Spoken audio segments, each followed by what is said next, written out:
Welcome everybody. Today I'll be talking about the polarity points of the Zodiac and how they all correlate to the opposites and how it's really important to integrate the understanding of both points for you to properly understand one sign. So there's 6 polarity points in between the 12 different signs, and I've mapped out the psyche right here a little bit, and I have the different elements aligned with different colors here, and the red is fire, the blue is earth, green is air, purple is water.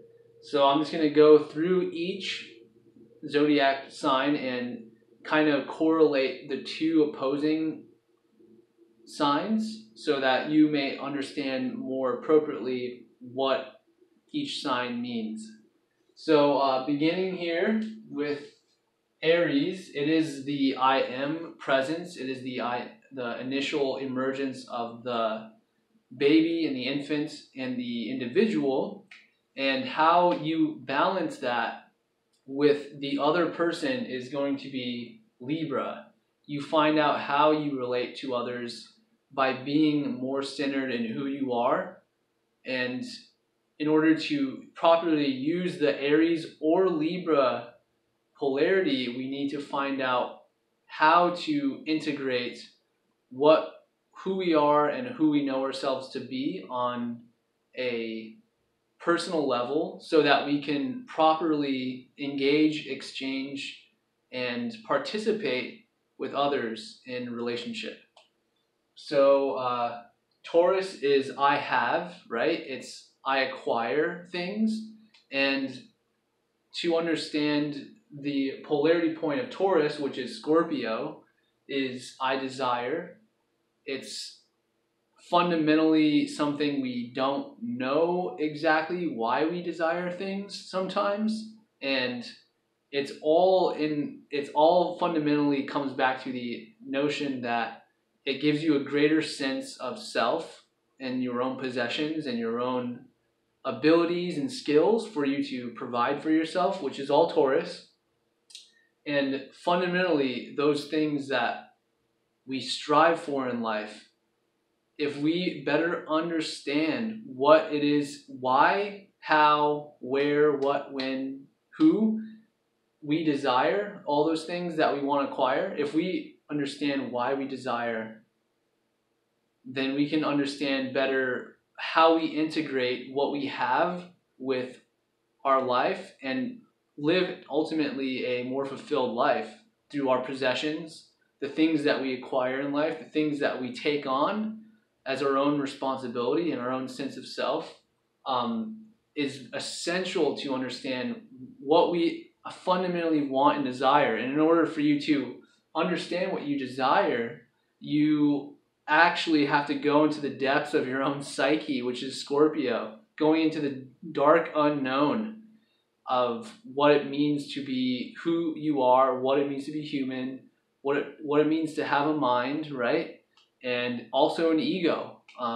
Scorpio is ruled by Mars, so it definitely has a lot to do with identification of the self and your own will, and that I desire keyword and phrase for Scorpio hints at that. However, it's really important for you to understand what you desire and why you're acquiring all these things in the second house of Taurus so that you can integrate both polarities and balance them. Next, we have Gemini and Sagittarius. Gemini is associated with I think verb most of the time. Sometimes it's I know. I know some people switch it up, but I'm going to use I think for Gemini, and for Sagittarius it's I understand. For Gemini, there's all these different possibilities, endless speculation, endless talk in yourself, right? Everybody has each symbol in their psyche, but the Gemini symbol is the endless self-chatter that you have within yourself.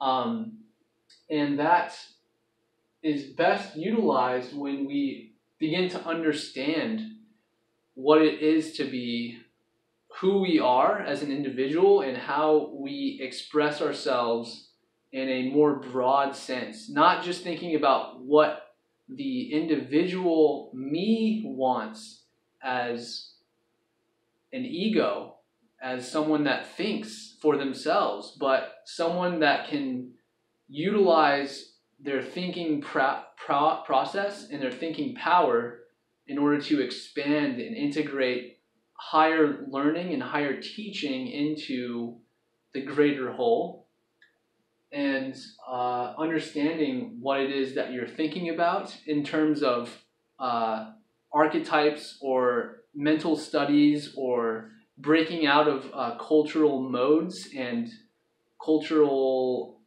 structures, which is essentially what Sagittarius is. It's the archer. It's piercing the veil of consciousness. So utilizing, breaking out of those, your own mind, and going into the experience of external reality and the experience of what it is to live in other cultures, live and travel to other lands, and it will expand your thinking, essentially. It will, the study of the mind and the study of psychology as well as consciousness is going to better understand why you think the way you think, and helps you get a grip and a hold on what it is that you're thinking about. So there we have that dynamic. Cancer and Capricorn here, their dynamic is Cancer wants to feel for themselves, and they understand that actually what I feel is different from my mother's feelings. What I feel is different from my father, from my siblings, and it's different from everybody that I'm around with.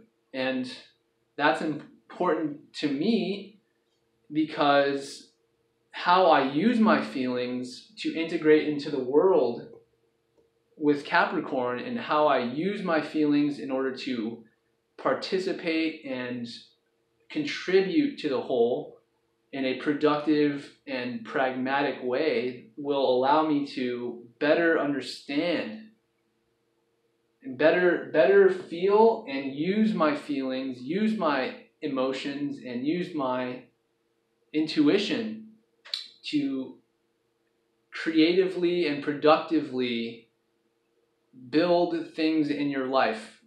The archetype of Capricorn is the builder. It is the constructs. It is the practicality and stability in your life. So your feelings, in the essence of everything, is very unstable. You know, you can't control your feelings for the most extent, right? So in order for you to properly handle and get a grip and allow the feelings to be maintained within a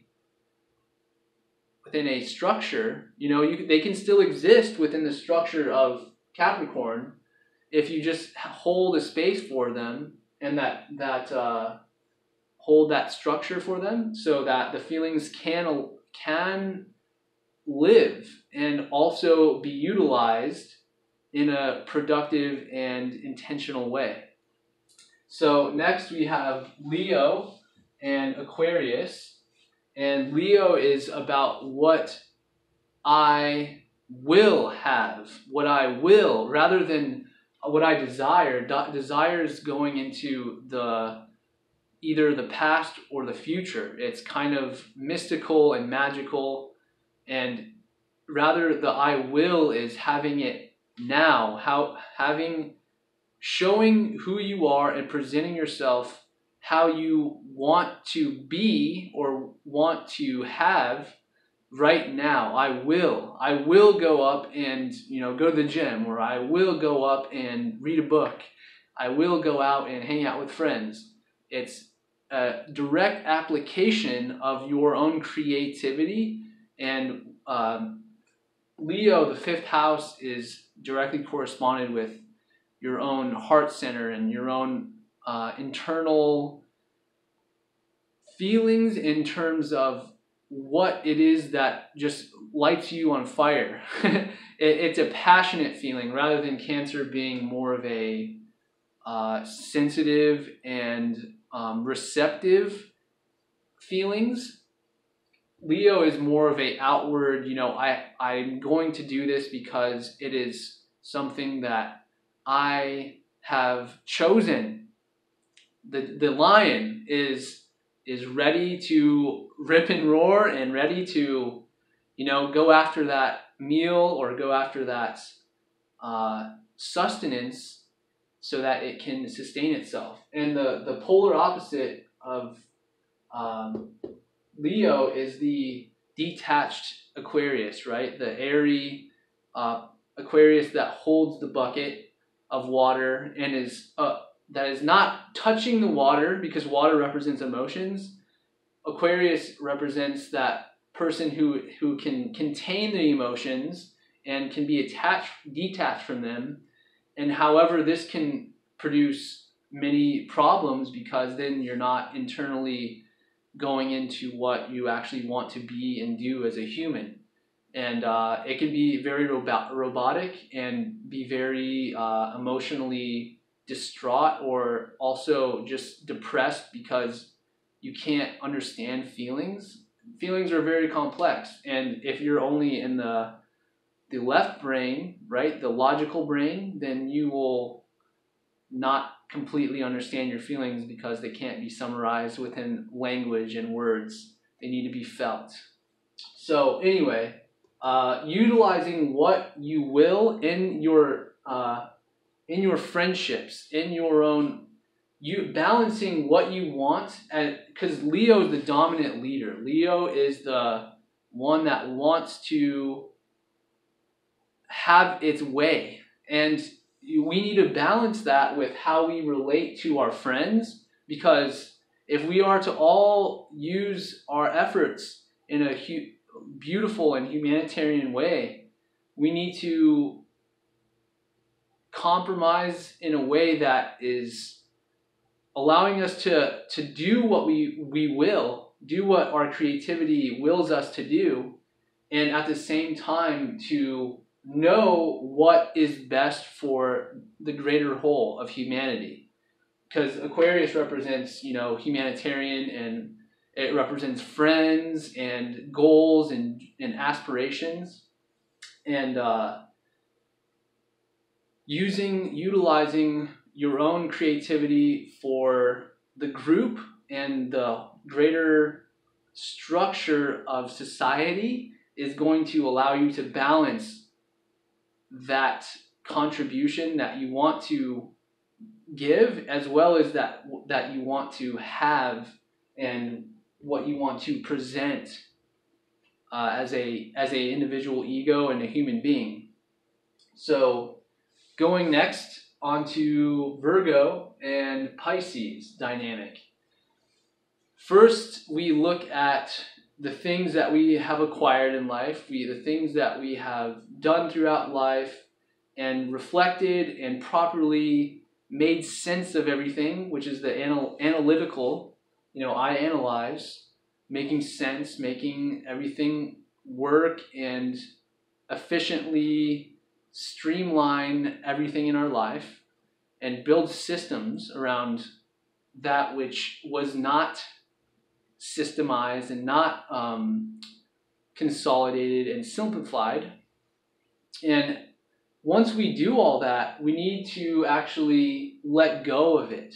Once we have taken under our own control all the things that we have learned in our life and have made a system out of it, we need to let go. And that's Pisces. I believe that there's something more that can come from what I have made, what I have presented, what I have construed and systemized in my own life. I believe if I let this go, that something greater will happen. Something greater for humanity, something greater for my own future and my own lessons. Because Pisces is all about learning also. It's all about learning about the soul's desires and also God's desire, right? Something that's much greater than us. It's the 12th house, the final house. It wants to be imbued in consciousness. And that's what essentially all water signs indicate, is consciousness. However, when we look at the dynamic between Virgo and Pisces, we see that it's a greater duty to let go after you have completed the task of integration, of systemization of all the work that you've done in your life. And at a point that it no longer serves you, you need to let go of it and take on something new and believe that the universe, that spirit, that God is going to give you back something much greater for the purpose of evolution. Pisces is also evolution. So, and also I want to add in this dynamic that Pisces is the disillusionment of what it is to be human. You can also get lost in Pisces and take everything for granted. Take everything that everything is going to be done for you without actually integrating what you're working on, because Virgo is a 6th house of work.